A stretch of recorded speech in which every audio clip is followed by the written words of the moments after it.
Good evening and welcome everyone to another children's story time. My name is David Carini and I'm the aquatics manager at the Merit Clubs in White Marsh. We are doing these children's story times online every Friday at 8 p.m. And tonight's story is going to be Rumpelstiltskin. Now, this is a Grimm Brothers fairy tale and you can actually follow along online. The ebook is free. It's in the public domain. You can go to Project Gutenberg or Standard eBooks or a bunch of those other free ebook sites and download it and read along if you want. So, without further ado, the tale of Rumpelstiltskin.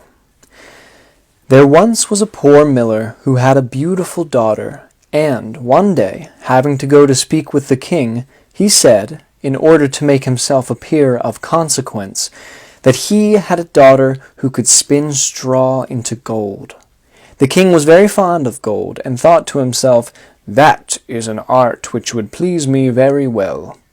And so he said to the miller, "If your daughter is so very clever, bring her to the castle in the morning, and I will put her to the proof." As soon as she arrived, the king led her into a chamber which was full of straw, and, giving her a wheel and a reel, he said, "Now set yourself to work, and if you have not spun this straw into gold by an early hour tomorrow, you must die." With these words he shut the room door and left the maiden alone. There she sat for a long time, thinking how to save her life, for she understood nothing of the art whereby straw might be spun into gold. And her perplexity increased more and more, till at last she began to weep. All at once the door opened, and in stepped a little man, who said, "Good evening, fair maiden. Why do you weep so sore?" "Ah," she said, "I must spin this straw into gold, and I am sure I do not know how." The little man asked, "What will you give me if I spin it for you?" "My necklace," said the maiden. The dwarf took it, and placed himself in the front of the wheel, and whirr, whirr, whirr, 3 times round, and the bobbin was full. There he set up another, and whirr, whirr, whirr, thrice round again, and a second bobbin was full. And so he went all night long, until all the straw was spun, and the bobbins were full of gold. At sunrise the king came, very much astonished to see the gold, the sight of which gladdened him, but did not make his heart less covetous. He caused the maiden to be led into another room, still larger, full of straw, and then he bade her spin it into gold during the night if she valued her life. The maiden was again quite at a loss what to do, but while she cried the door opened suddenly, as before, and the dwarf appeared and suddenly asked her what she would give him in return for his assistance. "The ring off my finger," she replied. The little man took the ring and began to spin at once, and by morning all the straw was changed to glistening gold. The king was rejoiced above measure at the sight of this, but still he was not satisfied. But, leading the maiden into another still larger room, full of straw as the others, he said, "This you must spin during the night, but if you accomplish, you shall be my bride. For," he thought to himself, "a richer wife thou canst not have in all the world." When the maiden was left alone, the dwarf again appeared and asked for the 3rd time, "What will you give me to do this for you?" "I have nothing left that I can give you," replied the maiden. "Then promise me your firstborn child if you become queen," said he. The miller's daughter thought, "Who can tell if that will ever happen?"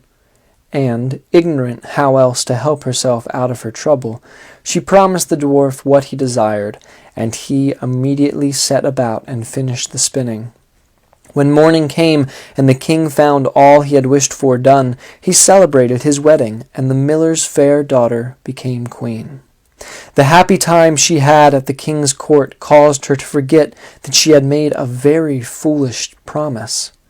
About a year after the marriage, when she had ceased to think about the little dwarf, she brought a fine child into the world, and suddenly, soon after its birth, the very man appeared and demanded what she had promised. The frightened queen offered him all the riches of the kingdom if he would leave her the child, but the dwarf answered, "No, something human is dearer to me than all the wealth of the world." The queen began to weep and groan, so much that the dwarf pitied her, and said, "I will leave you 3 days to consider. If you in that time discover my name, you shall keep the child." All night long the queen racked her brains for all the names she could think of, and sent a messenger throughout the country to collect far and wide any new names. The following morning came the dwarf, and she began with Caspar, Melchior, Balthasar, and all the odd names she knew. But at each the little man exclaimed, "That is not my name." The second day the queen inquired of all her people for uncommon and curious names, and called the dwarf Ribs of Beef, Sheepshank, Whalebone. But at each he said, "This is not my name."